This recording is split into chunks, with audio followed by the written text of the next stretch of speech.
सत्य घटना पर आधारित प्रख्यात हिंदी कथा साहित्यिक डॉक्टर वृंदावन लाल वर्मा की कहानी विराटा की पद्मिनी, भाग 37। सरदार और रामदयाल छोटी रानी के डेरे पर पहुँचे। कल्पी की सेना की छावनी के एक सुरक्षित कोने में एक छोटा सा तंबू खड़ा था। उसी में छोटी रानी अपने कुछ आदमियों के साथ थी। भागकर जब रामनगर से रानी आई थी, तब से अब उनकी गौरव में और भी बड़ी कमी हो गई थी। रामदयाल तांबू के भीतर चला गया। सरदार बाहर रह गया। भीतर की हीनता रामदयाल की और अधिक अवगत हुई। रानी के चेहरे पर अब सहज दृढ़ता और सुलभ कोप के सिवा स्थायी निराशा के भी चिन्ह अंकित थे। रामदयाल को देखकर रानी ने कहा, इन दिनों कहाँ छिपा था? क्या मेरा सिर कटवाने के लिए आया है? रामदयाल ने कुछ डरते हुए हाथ जोड़कर उत्तर दिया, मैं विराटा में जासूसी के काम पर नियुक्त था। वहाँ क्या जासूसी की? देवी सिंह का सेवक बनकर कुछ समय तक रहा। कुंजर सिंह ने कल पहचान लिया। लगभग उसी समय देवी सिंह भी वहाँ आ गए। उन्होंने भी पहचान लिया। दोनों को लड़ा भिड़ाकर वहाँ चलाया हूँ। देवी सिंह रामनगर चले गए हैं और कुंजर सिंह रामनगर पर गोले बरसा रहे हैं। रानी बड़ा चिड़चिड़ा कर बोला, जब कल्पी की इतनी बड़ी सेना ने रामनगर को न ले पाया, तो विराटा की तोपें क्या कर पाएगी? रामदयाल ने तुरंत उत्तर दिया, विराटा की तोपों का संचालन कुंजर सिंह ऐसा अच्छा कर रहे हैं कि रामनगर में देवी सिंह को रहना कठिन हो जाएगा। अपनी दशा की याद करके रानी ने कहा, अब और किसी के हाथ से कुछ होता नहीं दिखाई देता, परंतु यदि दिलेर आदमियों की एक छोटी सी सेना मुझे मिल जाए तो मैं कुछ करके दिखला दूं। क्या कुंजर सिंह अपना पुराना पागलपन छोड़कर हमारा साथ देने के लिए तैयार हो जाएगा? रामदयाल ने उत्तर दिया, कुंजर सिंह का पागलपन अब और बढ़ गया है। जिसे विराटा में देवी का अवतार व देवी का पुजारिन बतलाया जाता है, वह उनके कुल कर्तव्य की लक्ष्य है। उनके किए जो कुछ भी हो सो हो।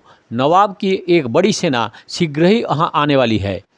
धीरे स्वर से छोटी रानी बोली, अब वही एक आधार है। मुझे चाहे राज्य मिले और ना मिले, कुंजर सिंह राजा हो या कोई और, परंतु देवी सिंह और वह पिशाच जनार्दन धूल में मिल जाए। रामदयाल, मेरा प्रण न पूरा हो पाया। यदि मेरे मरने के पहले कम से कम जनार्दन का सिर काट लाना तो मुँह मांगा इनाम देती, परंतु तेरे किए कुछ न हुआ। रामदयाल ने उत्साहित होकर कहा, नहीं महारानी, जनार्दन का सिर अवश्य किसी दिन काटकर आपके सामने पेश करूंगा। रानी एक और टकटकी बांधकर कुछ सोचने लगी। रामदयाल बोला, आप बिल्कुल अकेली है, मुझे इधर उधर भटकना पड़ेगा। आज्ञा हो तो एक लड़की आपके पास कर जाऊं। रानी ने चौंक कर कहा, लड़की तेरे कौन है? चालाक रामदयाल भी अपने चेहरे के रंग को फक होने से न रोक सका। बोला, ऐसे तो मेरी कोई नहीं है, परंतु कुछ दिनों से जानने लगा हूँ, इसलिए चाहता हूँ कि आपके पास रह जाए। जब देवी सिंह ने दलीप नगर के सिंहासन के और आँख नहीं डाली थी, उसके साथ विवाह करना चाहते थे। जब वह सिंहासन घसोट लिया है, तब इसे बेचारी का त्याग कर दिया है। दुखी नहीं है और देवी सिंह से नाराज है। रानी ने नाम इत्यादि और थोड़ी सी ऊपरी पूछताछ के बाद रामदयाल को गोमती के लिवा लाने का अनुमति दे दी। कहा, उसे वास्तव में देवी सिंह ने परित्याग कर दिया है? हाँ महाराज, परंतु मेरे पास रहने में उसे और भी अधिक कष्ट होगा। शायद किसी समय उसके प्राण पर भी आ बने। मैं भी तो आपकी सेवा में रहूँगा और तुम्हारा प्राण? सदा सेवा में न रहूँगा, प्राय रहा करूँगा। रानी बोली, तुम उसे लिवा लाओ, परंतु दूसरे डेरे में रहेंगे और उसके चौकसी भी रखी जाएगी। किसी दिन शायद देवी सिंह उसे अपनाने के लिए तैयार हो जाए, या शायद किसी दिन वही देवी सिंह के पास दौड़ आए और हम लोगों को वही किसी आकस्मिक विपद में डाल जाएं।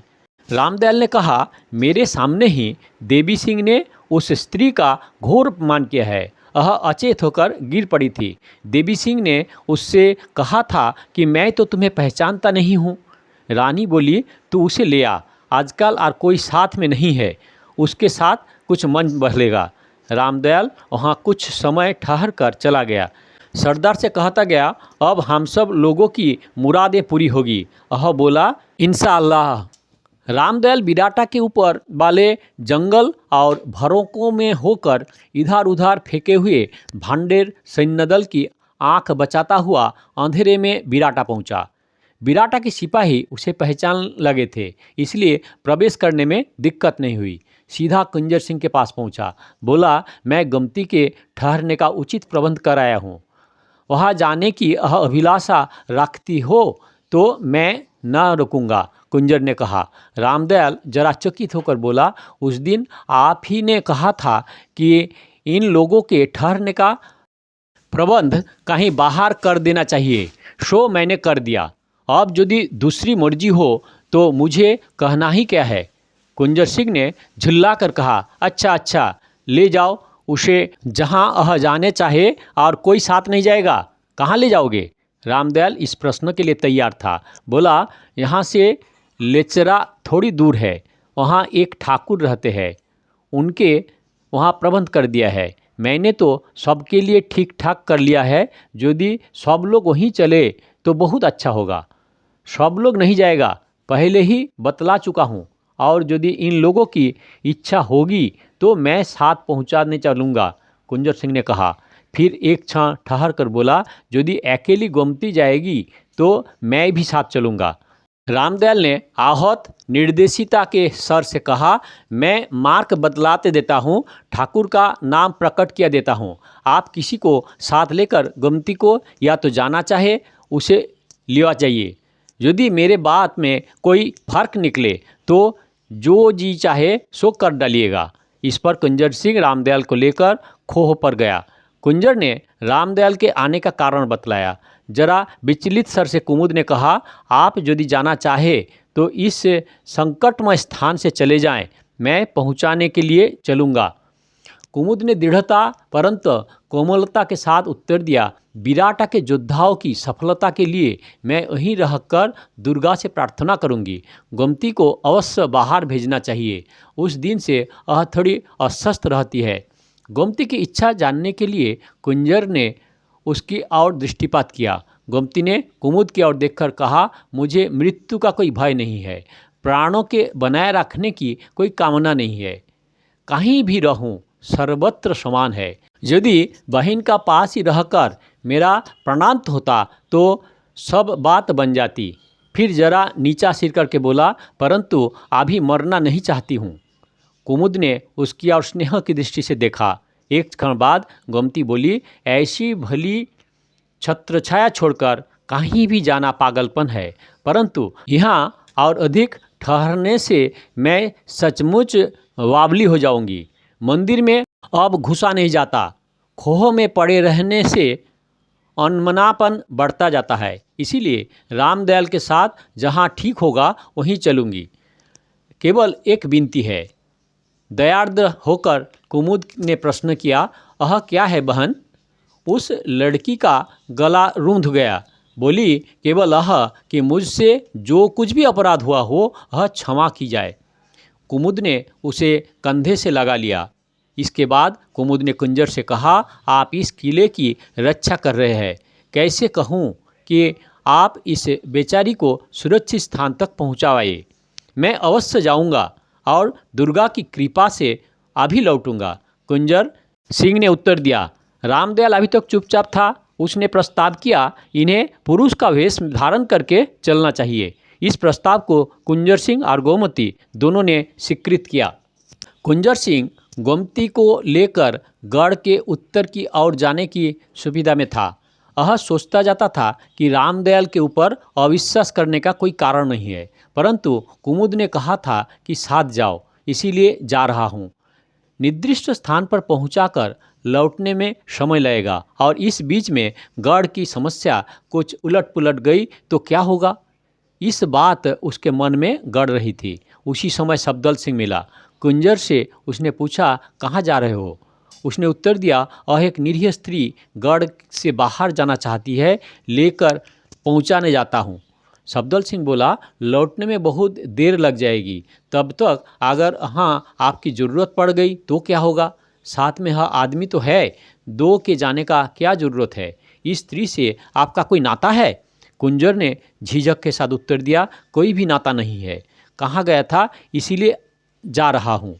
रामदयाल तुरंत बोला, मेरे बाहुबल और विवेक का यदि भरोसा किया जाए तो मैं अकेला ही इस काम को निभा सकता हूँ। कुंजर सिंह को उत्तर देने में हिचकते हुए देखकर सफदर ने रामदयाल से कहा, तुम्हारा इसमें कोई नाता है? क्या बतलाऊं? रामदयाल ने उत्तर दिया, इसे यह जानती है, मैं सेवक मात्र हूँ। सफदर ने कुछ विनम्र और अधिकारयुक्त स्वर से कुंजर से कहा, राजा आप न जा सकेंगे। देवी ने मानो आप ही को तोप से नियुक्त किया है। थोड़े समय के लिए ही आपका यहाँ से चला जाना नामालूम हम सब लोगों के लिए भयंकर हो उठे। कुंजर असमंजस में पड़ गया। एक क्षण बाद ही एक आकस्मिक घटना ने उसे निर्णय के किनारे पहुंचा दिया। उसी समय एक और से नरपति दौड़ता हुआ आया। घबराहट से बोला, मंदिर की दालान पर एक गोला अभी आकर गिरा है। दीवार का एक हिस्सा टूट गया है। देखिए, धूल उड़ रही है। शायद हमारी खोहों पर भी गोले पड़े। कुंजर ने भी देखा। कुंजर ने कहा, आप खोहों के भीतर हिस्से में रहे, मैं अपनी तोपों की मार से ऊपर की तोपों के मुंह बंद किए देता हूँ। उसी क्षण रामदयाल बोला, तुम इन्हें सुरक्षित स्थान में ले जाओ, मैं न जा सकूँगा, इन्हें कष्ट ना होने पाए। खबरदार। रामदयाल आश्वासन देता हुआ गोमती के साथ चला गया। गोमती ने रामदयाल सहारा देता हुआ एक तरह से घसीटता हुआ आलिमर्दान की छावनी की ओर ले चला। खैर, मकोय और हिंस के कांटेदार जंगल से होकर चलना पड़ा। उबड़ खाबड़ भूमि और भरोकों के भरमार में यात्रा और भी कष्टपूर्ण हो गई। ऊपर से गोली गोले कभी कभी समीप आके गिरने थे। कोटों के मारे में रामदयाल का शरीर जगह जगह में लहूलुहान हो गया। पसीने के साथ मिलकर रक्त पातली धारों में बह रहा था, परंतु वह अर्धचेतन गोमती को अपनी थाकी हुई बाहों में कसे हुए था। उसके जो अंग रामदयाल के शरीर द्वारा सुरक्षित नहीं थे, ये कहीं कहीं कांटों के छिल गए थे और रामदयाल को शायद उसी की अधिक चिंता मालूम होती थी। परंतु बिल्कुल थक जाने के कारण एक जगह बैठ गया। गोमती भी रामदयाल के पास ही बैठ गई। थोड़ी देर तक दोनों कुछ ना बोली। जब रामदयाल की हाँफ शांत हो गई तब धीरे परंतु भर्राए हुए स्वर से बोला, बहुत कष्ट हुआ है क्या? गोमती ने जरा रीति दृष्टि से रामदयाल की ओर देखा, परंतु उत्तर कुछ न दिया। थोड़ी देर और चुप रहने के बाद रामदयाल बोला, आपके शरीर में कांटे अटक गए होंगे, उन्हें निकाल दूं।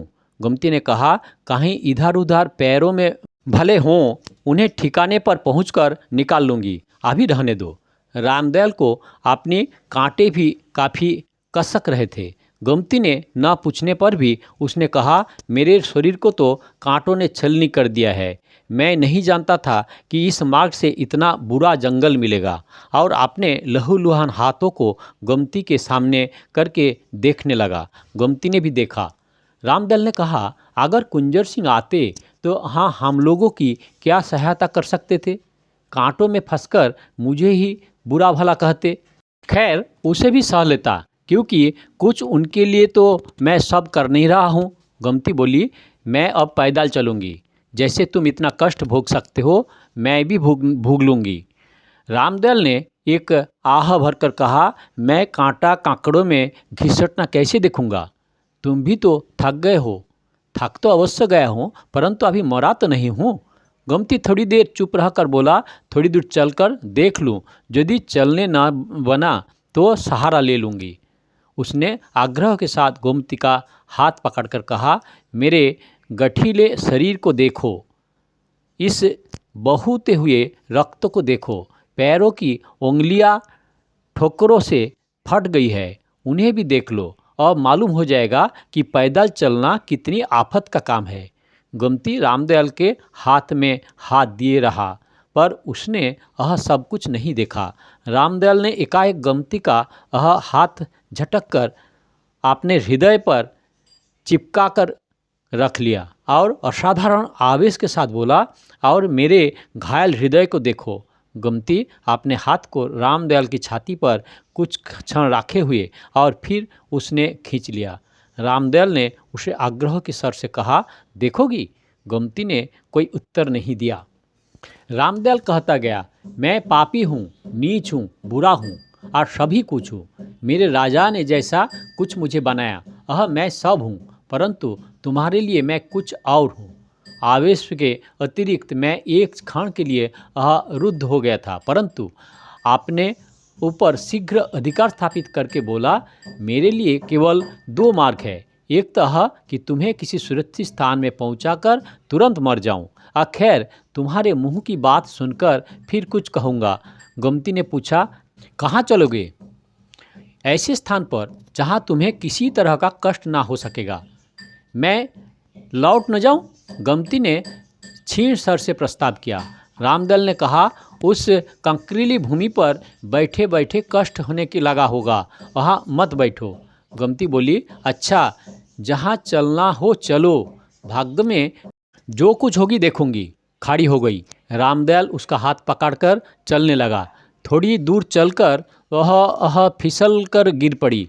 अधिक चोट आ जाती, परंतु रामदयाल ने संभाल लिया, तो भी उसका घुटना छिल गया। रामदयाल ने उसे उठाकर कंधे से लगा लिया। बोला, अब पैदल नहीं चलने दूंगी, क्या कहती हो? गोमती बोली, क्या कहूँ? रामदयाल ने गोमती को उठा लिया। रामदयाल को जान पड़ा जैसे उसकी सब थकावट एकाएक कहीं चल गई हो। उसे अपनी एक एक रोम में विलक्षण बल प्रतीत होने लगा। गोमती को हृदय से सटाकर रामदयाल ने प्रश्न किया, तुम यदि समझो कि मैं तुम्हारे साथ कोई घात कर रहा हूँ, तो इस क्षण जब चाहो मुझे छुरी के घाट उतार देना, परंतु मैं जीते जी तुम्हें अपने से अलग न होने दूंगा। थोड़ा सा स्थान जरा साफ सुथरा मिल जाने से गोमती को बातचीत का सुफिता मिला। बोली, यह जगह चलने लायक है, मुझे पैदल ही चलने दो। रामदयाल ने कांपते हुए कंठ से कहा, मैं अपने को जैसा इस समय पर रहा हूँ ऐसा कभी न पाया था। मैं बड़ी स्वच्छता के साथ अपने जीवन को बिताऊंगा। जो कुछ मैंने किया है उसे भूल जाऊंगा और तुम्हारे योग्य बनूंगा। तुम मुझे अवसर देगी? गोमती ने थोड़ी देर कोई उत्तर नहीं दिया। फिर बोली, यहाँ से कहाँ चलोगे? रामदयाल ने तुरंत उत्तर दिया, मैं छोटी रानी के पास जाना चाहता था, परंतु अब मैं सोचता हूँ कि वहाँ न जाऊँ। किसी ऐसी स्थान पर चलूँ जहाँ हम दोनों निरापद रह सके। गोमती ने अनुरोध के से सर से कहा, मैं उन्हीं के पास चलना चाहूँगी। मैं अभी युद्ध भूमि छोड़ना नहीं चाहती। यहाँ संकट के पड़ जाने का भय है। तुम भी तो वहाँ रहोगे? रहूँगा, परंतु गोलाबारी हो रही है, ऐसा न हो कि तुम बिछुड़ जाओ। वहीं चलो, मैं वहीं कुछ कर सकूँगा। रामदयाल ने कुछ समय पश्चात इस प्रस्ताव को मान लिया। फिर एकाएक उसे हृदय के पास समेट कर बोला, गोमती, तुम मेरी होकर रहोगी ना? गोमती ने कोई उत्तर नहीं दिया। रामदयाल को बहुत चक्कर काटकर चलना पड़ा। थोड़ी देर बाद गोमती थकावट के मारे रामदयाल की बाहों में सो गई, अचेत हो गई। रामदयाल थोड़ी दूर चल चलकर दम लेते हुए रुक जाता, परंतु गोमती को गोद से न उतारता। जब शिविर थोड़ी दूर रह गया और सवेरा होने में बहुत विलम्ब न था, रामदयाल एक जगह कुछ समय के लिए थम गया। उसने गोमती को गोद में आराम के साथ लिटाया। गोमती सोती रही। रामदयाल ने उसे जगाया। गोमती ने पूछा, कितनी दूर निकाल आए होंगे? अभी तो जंगल में ही मालूम पड़ते हैं। रामदयाल ने उत्तर दिया, बहुत दूर निकाल आए हैं। उद्दिष्ट स्थान निकट आ गया है। कुछ कष्ट तो नहीं है? अब मैं पैदल चलूँगी। खूब गहरी नींद आ जाने का कारण फुर्ती मालूम होने लगी है। छोड़ दो। अभी नहीं छोड़ूंगी। पहले एक बात बतलाओ, क्या तुम मुझे प्यार करती हो? गोमती ने कोई उत्तर नहीं दिया। रामदयाल ने और भी आवेश के साथ कहा, गोमती, मैं राजा तो नहीं हूँ, परंतु मेरा हृदय राजमुकुट के ऊपर है। उसे मैं तुम्हारे चरणों में रखता हूँ। गोमती धीमे स्वर से बोली, तुम अपने राजा के सम्मुख जब जाओगे क्या कहोगे? मैं उनके सम्मुख अब कभी नहीं जाऊँगा। बहुत दिनों से गया भी नहीं। अब तो मैं छोटी रानी के पास रहूँगा। यदि तुम भी यहाँ रहना पसंद करती हो तो, नहीं तो इस विशाल जंगल में कहीं भी हम लोग अपने लिए ठोहो ढूंढ लेंगे। रानी के पास किसके हित के लिए जा रहे हो? किसके होकर जा रहे हो? अपने हित के लिए और अपने होकर। मैं इस समय अपने और तुम्हारे सिवा और किसी चीज़ को नहीं देख रहा हूँ। मुझे राजा से एक बार मिलना है। किस लिए? रामदयाल ने जरा चौंक कर पूछा। दो बातें कहना चाहती हूँ। उस विश्वासघाती को कुछ दंड भी देना चाहती हूँ, यदि संभव हुआ तो। रामदयाल ने संतोष की सांस लेकर पूछा, इसके बाद क्या करोगी? गोमती ने उत्तर दिया, इसके बाद जो कुछ भाग्य में लिखा है होगा। कुमुद के पास चली जाऊंगी। रामदयाल ने कुछ क्षण चुप रहने का बाद कहा, यदि इस लड़ाई से बचने का बाद कुंजर सिंह और कुमुद का स्त्री पुरुष संबंध हो गया तो तुम क्या करोगे? गोमती चुप रही। रामदयाल कहता गया, कुमुद और कुंजर में प्रेम है, इसे मैं भी जानता हूँ और तुम भी।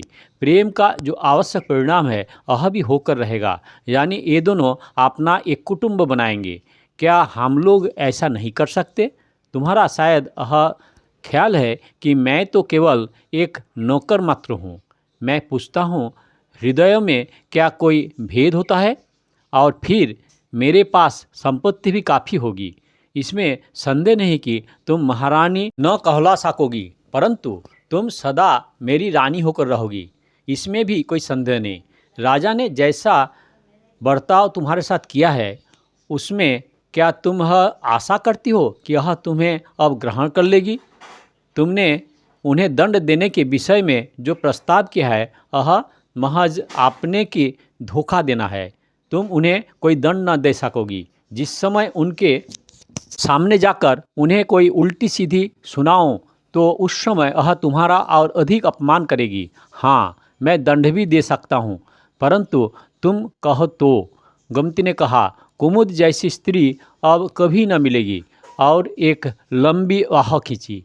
रामदयाल ने सांस खींचकर कहा, तुम अब भी उधार का ही ध्यान कर रहे हो? यदि तुम्हारी इच्छा वहाँ फिर लौट चलने का है तो आज दिन भर वहीं भरोकों में छिप जाओ। संध्या समय में तुम्हें वही पहुँचा दूंगा और आपने को किसी तोप के गोले के नीचे खपा दूंगा। वह स्वच्छता के साथ गोमती की ओर देखने लगा। गोमती के चुप देखकर जरा जोश के साथ रामदयाल बोला, बोलो गोमती, मैं इसके लिए भी तैयार हूँ। सवेरा होने वाला है। दिन में बाहर चलना फिरना अनुचित होगा। यदि काफ़ी रात होती तो मैं इसी समय बिराटा लौट पड़ता। यद्यपि सारा शरीर चूर चूर हो गया है और कांटा के मारे बिच्छू के डंक को जैसे ताड़ता ही रही है। गोमती ने सिर नीचा करके कहा, मैं तुम्हारे साथ चलूँगी, अब बिराटा नहीं जाऊँगी। रामदयाल का शरीर कांप उठा। उसने तुरंत असहाय गोमती को उठाकर अपने गले से लगा लिया। गोमती की आंखों से आंसू बह निकली। यह है बिराटा की पद्मिनी कहानी का भाग 37। दया करके सब्सक्राइब करें, लाइक करें, शेयर करें और शुरू से वीडियो देखने के लिए काकन बासु में क्लिक करके वीडियो देखें और अगले भाग के लिए दया करके इंतज़ार करें।